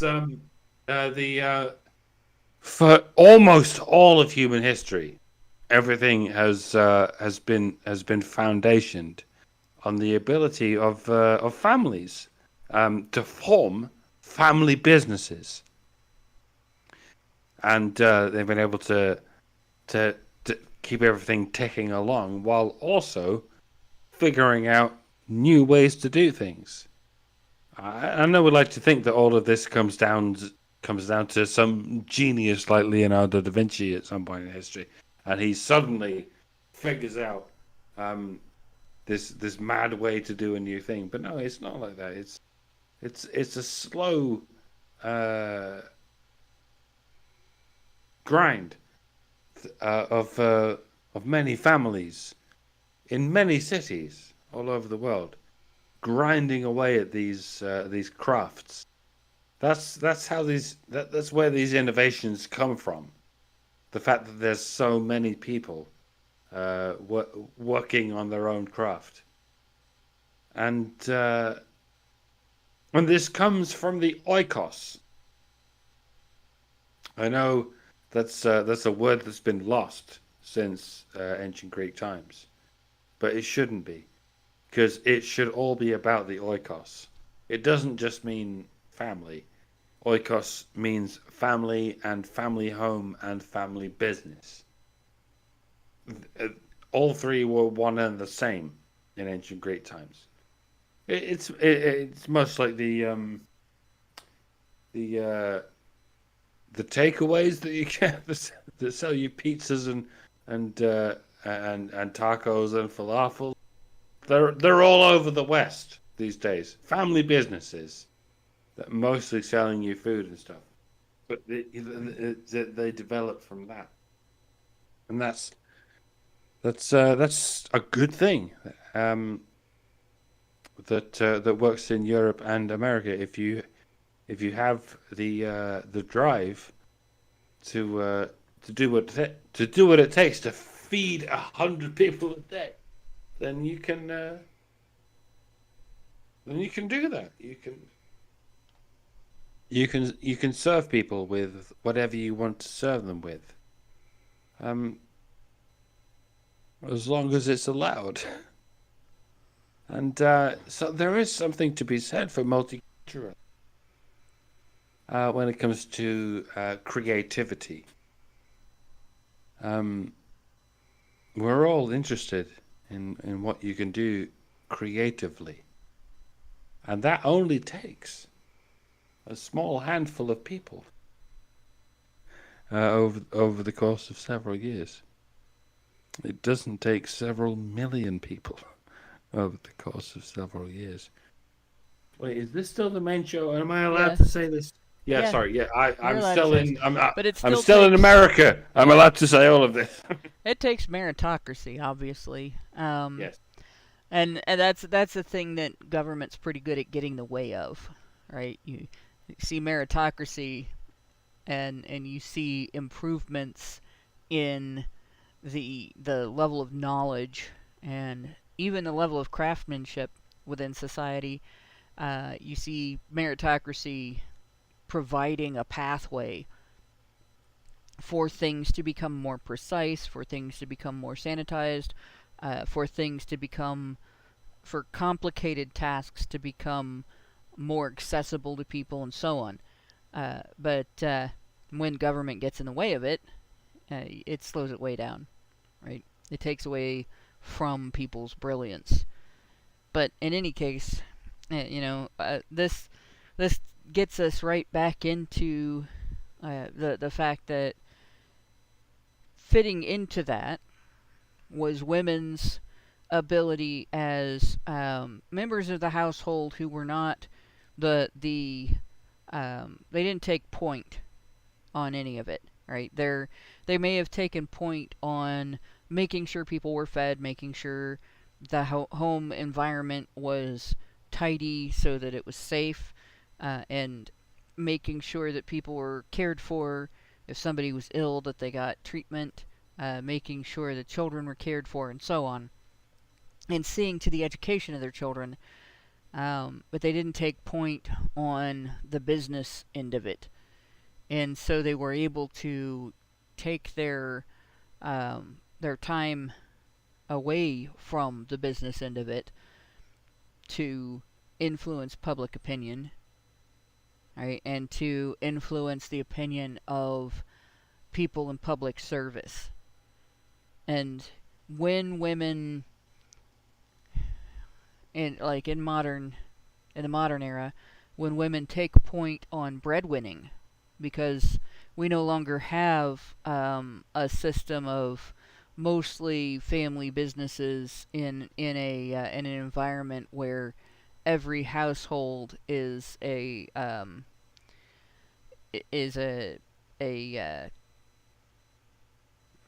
enveloped economy of its own within a system of enveloped economies that have their own money cycle around a business. But when it was in this modern system of women breadwinning by being part of the mass production society and the service industry and the media industry and so on, you lose that time to be influencers, political influencers. And it becomes a drain either on their family or their health or both for women to do this. And so what you end up with, like, I'm an empty nester, so I don't have a situation where this is taking away from childcare. But a lot of women involved in political influence today are utilizing babysitting and mass child care and stuff like that. They are taking away from their families, and they're taking away from their health. And it's definitely different. A lot of women don't do that anymore because it does wear on you, and you do get burnt out. You constantly want to just walk away from it for a little while and try to renew, and there's always more that needs done. And so yeah, a lot of women just give up on that, and they just go vote because they can vote. They might not even pay attention to all of the details around the issues on which they are voting. They might just look at, well, the Republicans say this, and I'm a Republican, so I'm going to vote for what they say I should vote for. The Democrats say this, and I'm a Democrat, and therefore I'm going to vote this way on the issue, or for this candidate. Right? Or the feminists say this, and therefore I'm going to vote this way. And feminism is as much a political party as it is a religion. So, let's see, we will go on with the next one. The motto of the Federation was unity and diversity, and they were talking about the diversity of a wide swatch of people across the country, not necessarily, well, we must have one each of these various token groups, but diversity of opinion, diversity of location, and therefore diversity of perspective. And their books and periodicals are filled with accounts of their legislative victories from 1890 to 1920. 2/3 of club's women were anti-suffragettes in 1903, according to their president, yet they still achieved a long list of legislative successes on domestic issues around the country, at a time when women didn't have voting rights, by the way. Women couldn't be guaranteed federal voting rights, and in many states, women didn't have even local voting rights. Pure food laws were passed as a result of lobbying by women's clubs, though the credit more often goes to Upton Sinclair for writing The Jungle. Similarly, the establishment of parks and public libraries and the requirement that children attend school were legislative victories of the club women. They understood the value of presenting a united front to legislators, and they believed that club women had more power to influence lawmakers if they stayed out of the dirty pool of partisan politics, as the Antis called it. And this would be the image they're referring to. The Votes for Women flag here with the suffragette, and you can see sort of the shadows of men and women behind them, children, and the suffragette is just ignoring everybody. And there is the dirty pool of politics below her feet. Many people regarded politics as a corrupt and disreputable business, which it is, in the early 1900s, and many women strongly preferred to stay out of it. In this cartoon, a child pleads with her mother not to enter the filthy pool of politics. Swan Cavett Family Papers. So this is again an historical item. In the era of Tammany Hall, men's political activity involved deal-making, patronage, personal attacks, bribery, and corruption. Politics still involves all of those things. Club women and other women activists, as the Antis pointed out, were in a separate class because these respectable white women were working for the good of the community. Their motives were never questioned. So they didn't really feel like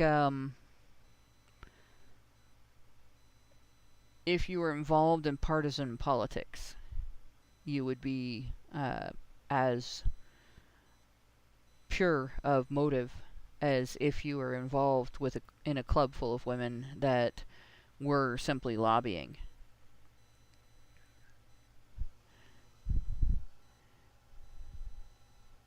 It was widely accepted that respectable married women occupied the moral high ground, while politicians occupied the moral low ground.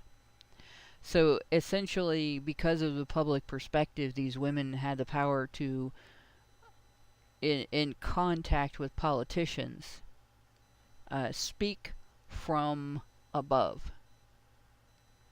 Where we hear all the time from feminists about punching up, from these women's perspectives, they were punching down. They were talking to people who were beneath them morally, and using the power of their position as moral leaders to persuade.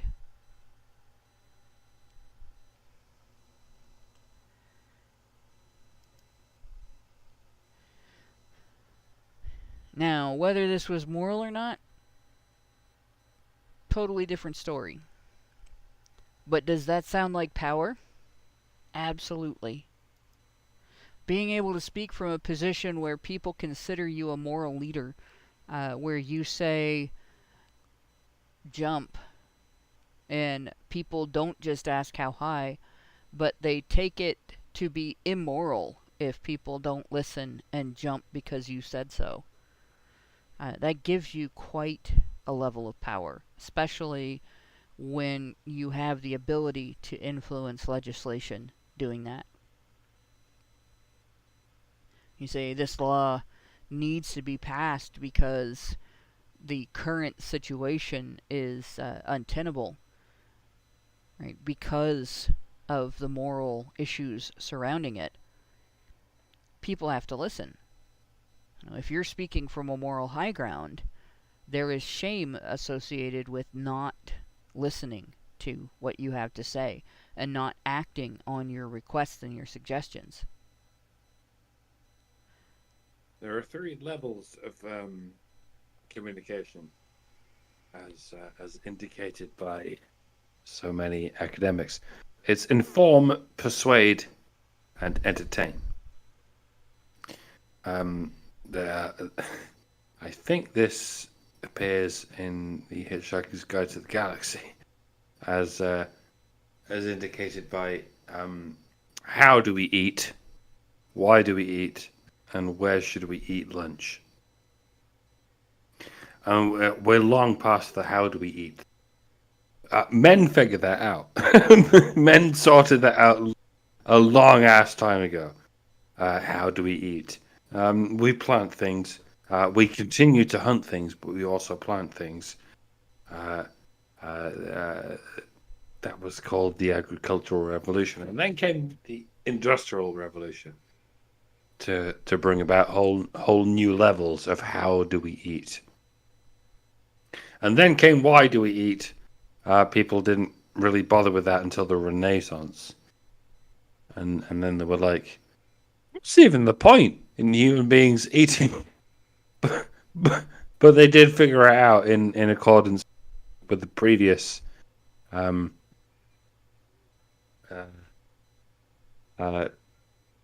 era of how do we eat. Well, we eat because it helps us survive, and survival is how we praise God or whatever.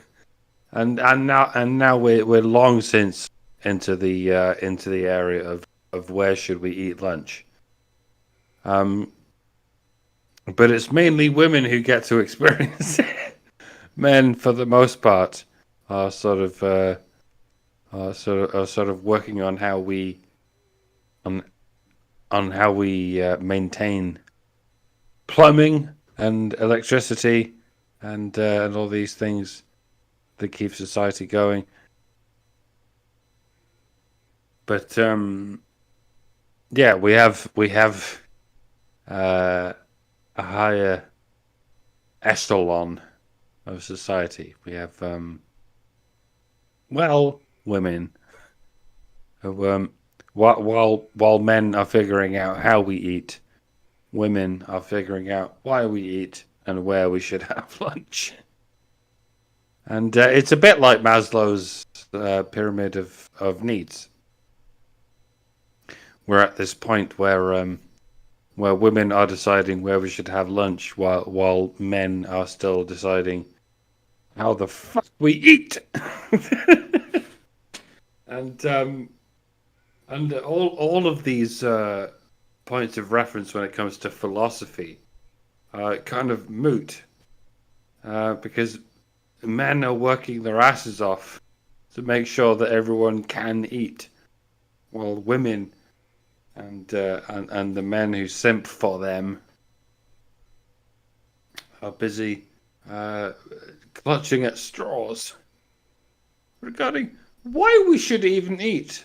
The West has failed, hasn't it? The British Empire has failed, and the American Empire has failed. Why should we even allow the fruits of our labor to blossom in our own stomachs? Why do we deserve any of this? Why should hard work result in a better life? Well, it shouldn't, because people who don't work hard at life aren't experiencing the better life. So those who do work hard should work even harder, so that those who do not work hard can arrive at the same place as those who do work hard. This is just me nutshelling the Kamala Harris regime. I like. Once again, it's not my place to tell Americans how to vote, but if you don't vote Trump in the next election, then Kamala Harris is going to get in, and she's never been in the business of getting in on policy. Kamala Harris has been buddies with Obama since before Obama got into office. She's been sat there being Obama's best buddy. I think, right, Obama promised her 16 years ago, yeah, I'm going to be president for 8 years. And then you're going to be president for 8 years, Kamala. And it's going to happen no matter what. Which would begin to explain the rigmarole we're being put through. You're being put through, I should say. I'm not American.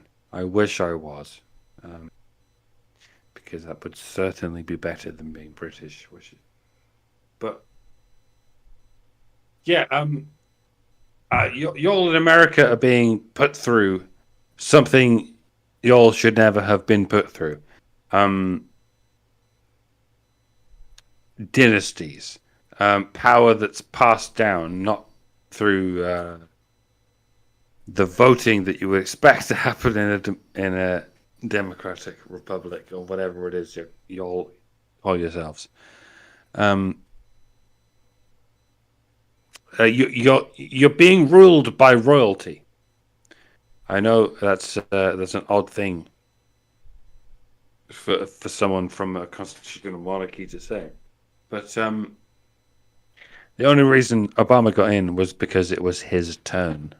Why? Because of his skin color, of course. And it was supposed to be Hillary. It was her turn because she's a woman, and that didn't happen. That got sideswiped by that thing that shouldn't happen. It was supposed to be Obama, Hillary, Kamala. Because not because they would ever be voted into power. That was never the idea. For all the Democrats shrieking about saving democracy, they've never been interested in democracy. They've been interested in something analogous to monarchy. It's not that you've been voted into power; it's that it's simply your turn. This is why so many people voted for Obama. It's not that we like his policies, it's that it's his turn. We need a black person in power. Okay, now we've figured that out for 8 years. Now we need a woman in power. Like Hillary. Oh shit, that didn't work. Everyone fucking hates Hillary. But the stage after that was a woman of color, and Obama and his cronies have worked ever so hard to make sure that happens, regardless of democracy. Quite in defiance of democracy. You'll have found yourselves with dynasties that are not interested in being voted into power. They want power because it's their turn, and that's. I mean, y'all fought a fucking war in 1776 to avoid this very idea of power that's passed down to someone just because they deserve it, just because of genetics or some shit. And there are things to be said in favor of this. There are things to be said against this, but none of them matter when it comes to the American dream. None of this was ever part of the American dream. It should have always been. The person we put in charge should be the person who has the merit to do that, and that's all been torn away from this approach in the last 5 or 6 weeks, I think it is. Plus the last 4 years or so. Yeah, it's the destruction of meritocracy, and replacing it with this person deserves to be here because of this aesthetic property. That was never a shortcoming of monarchy. Never a shortcoming worked in for thousands of years. It's the shortcoming of democracy, and I don't know where to finish that.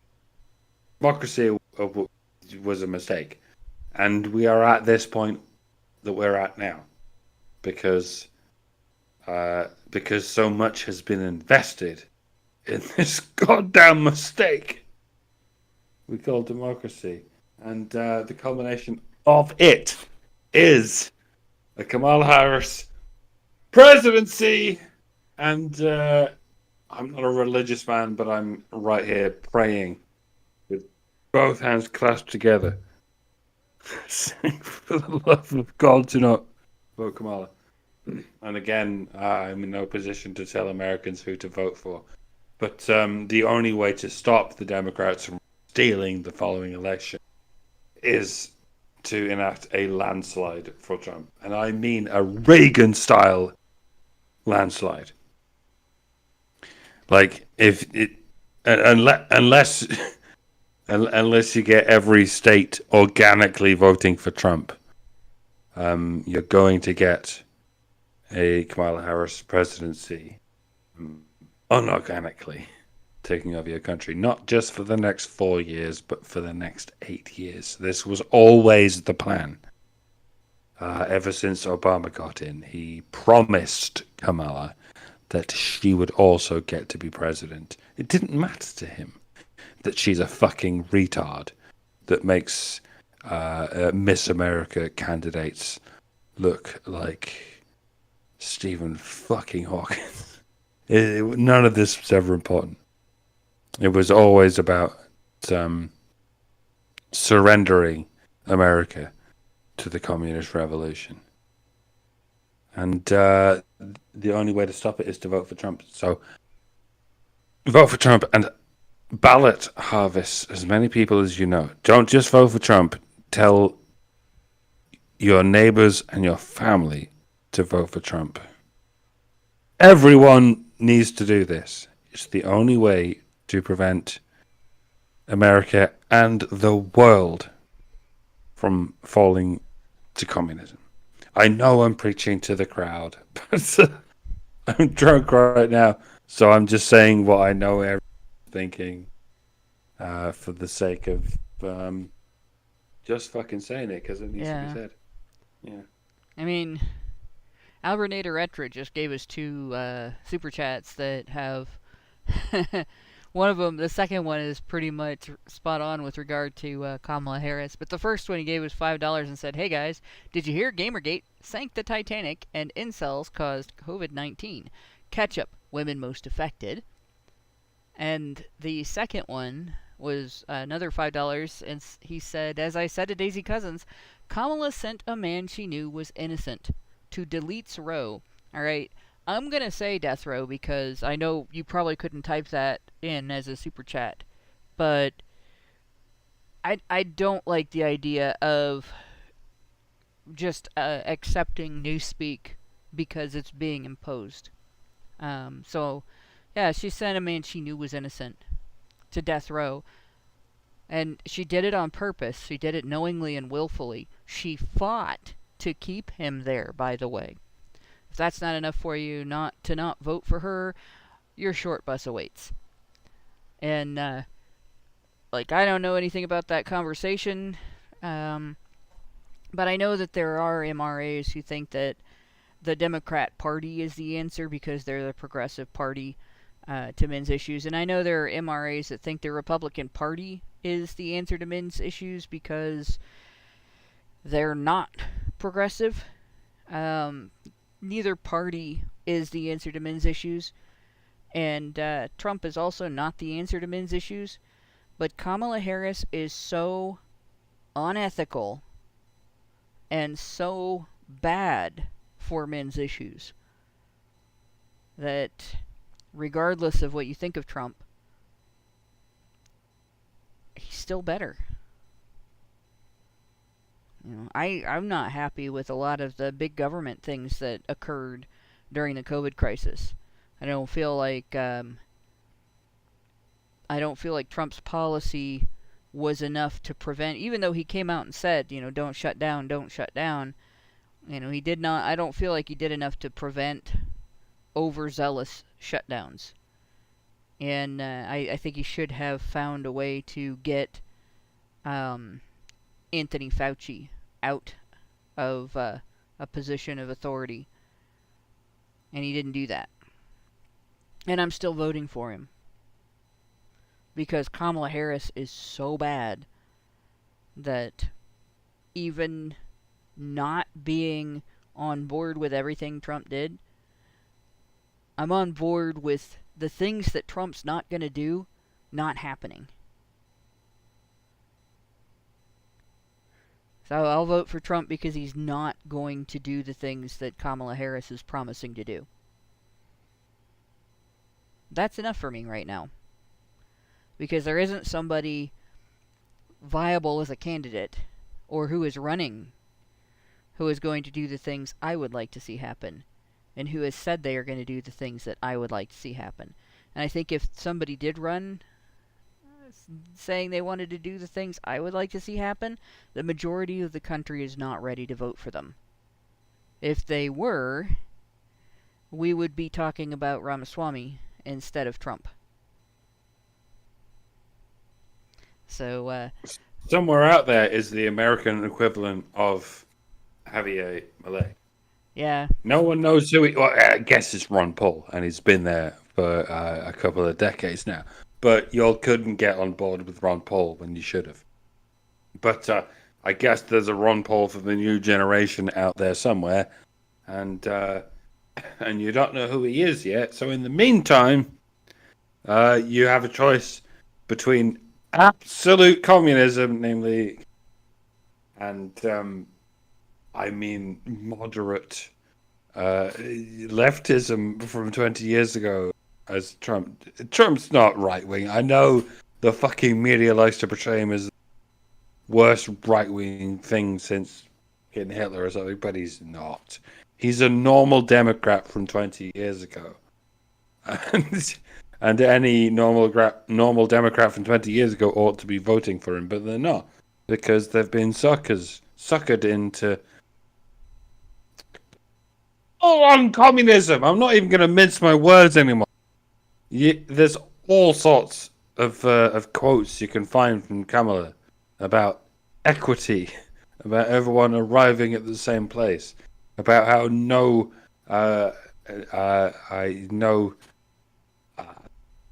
illegal immigrant is illegal.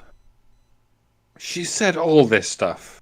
She said everything that these social justice warriors have been taught in universities for the last 30, 40, 50, 60 years. She's a culmination of that. She's not even a person. She's a vessel for the Marxist ideology that's been brewing in universities for 60 years and brewing in the mainstream media for 40 years. And, I mean, it's kind of miraculous that a Trump figure was ever even introduced into it. It should have been Hillary. It was supposed to be Hillary 8 years ago. It was supposed to be 8 years of Hillary and then 8 years of Kamala. Biden was never supposed to get in. He was only there as a stopgap, as a sort of blank slate, in order to get Kamala in. Because they didn't think they could convince people that Hillary was elected in a landslide. That's why. I mean, they tried. They really tried. They pulled all the stops out. It was a miracle that Trump was even able to get in, and for that reason, you should maybe take a white pill. That no matter how many polls they show you over the next few weeks, that Kamala is 58% to Trump's 42%. Like, it's all bollocks. It's only there to offer cover to the inevitable steal. Like, again, I maybe not be my place as a Brit to tell Americans how to vote, but the only way you're going to stop the steal is with a Trump landslide, like Reagan style, 1980 Reagan style. The only way you can possibly save yourself from absolute communism now and forever is with a Trump landslide so absolute that they can't possibly steal it. And even that, I don't even know what the boundary would be for the landslide to be so unanimous that they can't possibly steal it, because I don't know the extent that they're able to steal it. It hasn't been properly investigated the last time they stole it. Can I say? Yeah, I can say that. Sorry, yeah. We're in an election season, so I can say stole. I can say the Democrats stole the 2020 election. In a few months, I won't be able to say that anymore. In a few months they'll take this stream down for that being in it, even though they won't take it down now because that would be called election interference. But they might still do it. It's possible. It's very possible. But we'll see. We'll find out what happened. Albert Nader Retro gave us another $5 Canadian, and of his previous super chat, he said Tulsi Gabbard outed her hard for that. At least the Republicans were willing to talk to Warren Farrell, where the Dems said we can't risk the support. I'll go further than the Dems saying we can't risk the support. They don't care. The Democrats don't care, and they're not going to support the men's rights movement because part of men's rights advocacy is fathers' rights advocacy, and the Democrat Party is not the party for fathers. They're not pro-father.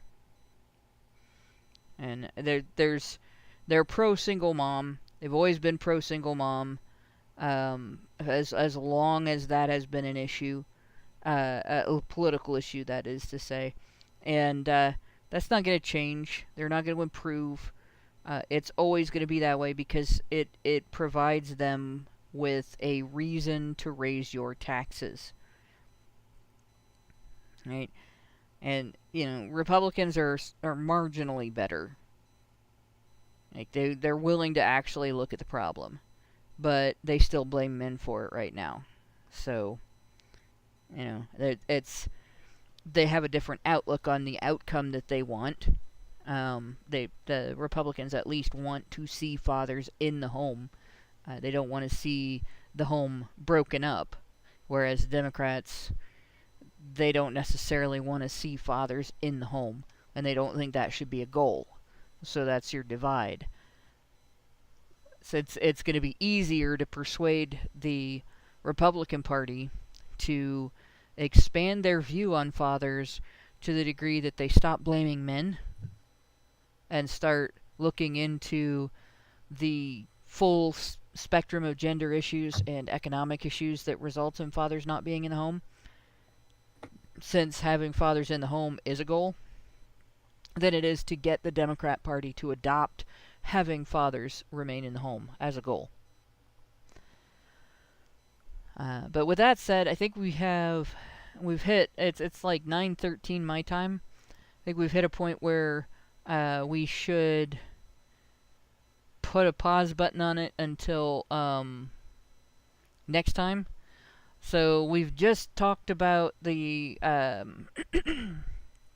the historical idea that married women occupy a moral higher ground than politicians, which occupy a moral low ground, and how women's influence was affected by that. And we've been talking about these issues and everything in respect to women's influence. I will point out, you're going to hear gynocentric stuff from Trump. And like I said last week, there isn't such a thing as a political candidate who is going to win by appealing to anti-gynocentrism right now. It's an unfortunate fact, but our society overall is gynocentric, and we're lucky right now that the Democrat Party has pissed women off. I don't know if it's pissed enough women off, but if we can get a reckoning against the anti-father party, then perhaps we can see more local laws and policies changed in support of fathers. Custody and child support issues are decided on a state-by-state basis in the United States. And so if the Democrat Party has pissed off enough women that we see fewer single mom supporters in office, we may see the ability to get more reform through, to see more 50-50 shared parenting support, and more support for reducing child support on the basis of that. More support for eliminating alimony on the basis of women's capacity for earning their own living and such. Just depending on whether or not, again, we can persuade Republicans to look at the details of the pattern of fatherlessness rather than simply knee-jerk blaming men. So there you go. It's probably one of the best things that can happen, and it does rely in part on getting women in the men's rights movement, women in the anti-feminist movement, to write to politicians, call politicians, discuss this in the public sphere, where people are going to see that women are recognizing women making stupid choices and the consequences of funding those choices, and see that women recognize that it's important to eliminate that funding and to change the legal environment so that fathers have the power to remain in their children's lives, even if the mother is not responsible enough to want to keep the father in the child's life. With that, I'm going to go ahead and call it a night for the show. So we have one super chow. That was from Meredith G. And it says she gave us $100 and $5. So 2 super chows came through, but only one of them had text, and it was HBR Talk 324, Honey for the Badgers. Thank you very much, Meredith. And with that, I think that's everything. We didn't have any Rumble rants, and I got all of the super chats. So thanks, everybody, for listening. And thanks to my 2 co-hosts for sticking out along. Again, I know that this history is a very dry sausage, but as we're going through this, I think everybody will note that the history of suffrage is a lot more complex than people treat it when they talk about the issue. And there's a lot of the detail of tax paying and